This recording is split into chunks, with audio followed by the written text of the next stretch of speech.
Eh bien bonjour, nous sommes à 2 mois de l'aménagement et pendant ce laps de temps, eh bien, j'ai poursuivi les recherches d'origine de propriété de la maison.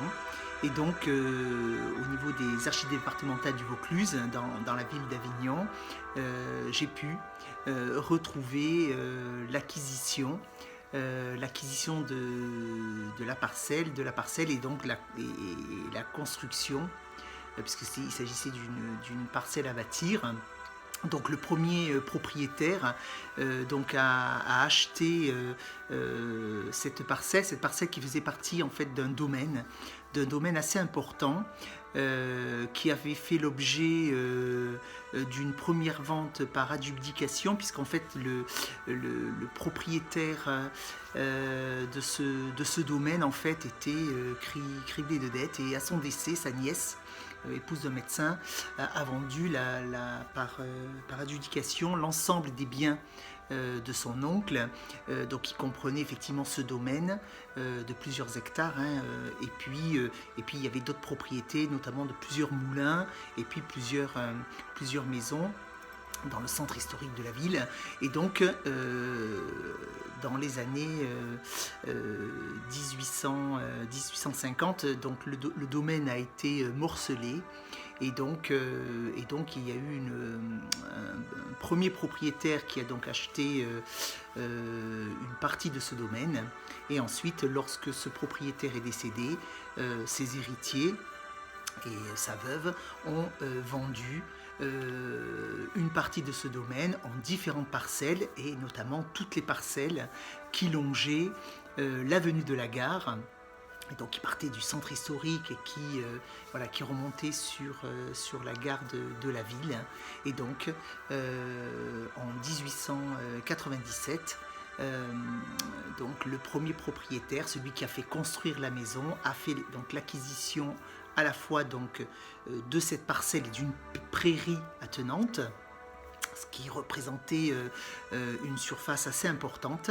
Et puis sur cette parcelle était décrite le passage d'une ligne d'eau, une ligne d'eau qui alimentait les fontaines de la ville.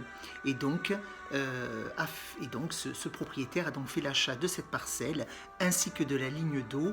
D'ailleurs, la vente a été signée par le préfet du Vaucluse de l'époque, puisque cette ligne d'eau alimentait les fontaines de la ville. Et donc en achetant cette ligne d'eau qui traversait la parcelle, eh bien, ce propriétaire avait également droit sur le prélèvement de cette source. C'est donc le 15 août 1897 que Victor Louis Célestin Boyer a donc acheté donc cette parcelle, et donc a fait la construction donc de la maison actuelle. Et donc par cette construction, il a conservé le droit d'eau qui était attenant à la parcelle qu'il venait d'acheter. Lorsque cette maison fut construite, elle a été vendue juste avant la Première Guerre mondiale, hein, en mai 1914, par la veuve, hein, de ce premier propriétaire, de Victor Boyer. Et lorsque cette maison a été vendue pour la première fois en 1914, eh bien, on a une première description de la maison. Alors cette description est extrêmement succincte, hein, puisqu'effectivement il est mentionné une maison construite sur des caves, sur un niveau de cave, comprenant un rez-de-chaussée et élevé de 2 étages. La propriété et la maison ne précisent pas la disposition des pièces, et donc on n'a pas, lors de ce premier acte d'acquisition et de vente plutôt, je devrais dire, hein, en 1914, nous n'avons pas un détail plus précis que cela. Il est mentionné effectivement le jardin, la présence de la source et du droit d'eau lié à l'acquisition de cette ligne d'eau. et puis de la prairie attenante, prairie qui sera par la suite vendue. Alors je n'ai pas encore réussi à déterminer à quel moment la prairie a été cédée. Mais aujourd'hui, je sais tout à fait où elle se situe puisque une autre propriété a été construite dessus et cela correspond à l'extension de la clinique. A été construite par un des médecins de la ville qui a fait l'acquisition de plusieurs parcelles contiguës et qui a à un moment donné été propriétaire de notre maison et qui l'a échangé avec le propriétaire de la parcelle qui correspond effectivement à la prairie et où il y avait à l'époque une remise. Et puis, il a fait l'acquisition de la parcelle d'à côté pour pouvoir faire son projet de construction de la clinique, cette clinique de la ville qui existe toujours, qui n'est plus en activité, mais dont les bâtiments subsistent. Lors de mes recherches au niveau des archives départementales, j'ai pu observer les plans cadastraux donc napoléoniens où apparaît effectivement ce domaine qui était de plusieurs hectares, ayant la cote E218, et donc sur cette parcelle de plusieurs hectares. Donc il a été réalisé de nombreuses diminutions par des ventes successives. Où elle a été donc divisée en plusieurs parcelles à bâtir et donc notamment toutes les parcelles qui bordaient l'avenue de la Gare. Ce qui est intéressant sur ce plan napoléonien de 1817, c'est qu'il apparaît en face de notre maison actuelle sur le plan cadastral, donc la présence d'un moulin, et puis un petit peu plus loin, derrière le moulin, on voit les bâtiments de la Charité.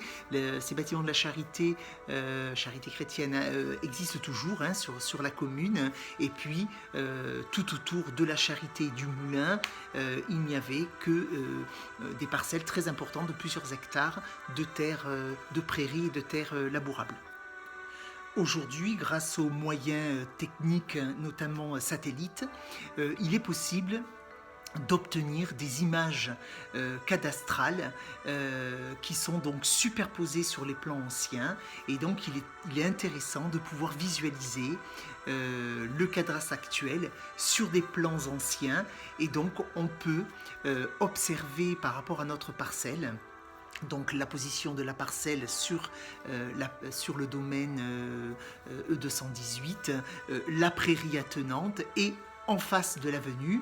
Donc à l'époque sur le plan napoléonien, l'avenue de la Gare était déjà existant, et on voit délimiter un chemin, et on voit donc les différents bras d'eau avec en face de la maison donc le moulin, et donc c'est très intéressant de voir la topologie des lieux et les variations et les modifications qu'il y a eu durant tout le 19e et 20e siècle.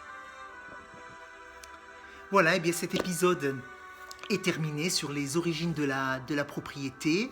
Donc n'hésitez pas en tout cas à vous abonner, à liker, et donc je vous donne rendez-vous à la prochaine vidéo pour une visite de la maison dans 2 mois, puisque nous prévoyons l'emménagement de la maison dans 2 mois. Merci bien et à très bientôt. Bonjour, nous sommes 2 passionnés de l'architecture et des vieilles pierres. Nous souhaitons partager cette passion au détour de notre nouvelle maison, acquise très récemment. La maison bourgeoise, dite Bel Étage, est implantée le long des boulevards et des avenues dans les quartiers cossus de la ville. À travers les vidéos de notre chaîne, nous vous ferons partager toutes les étapes de notre projet.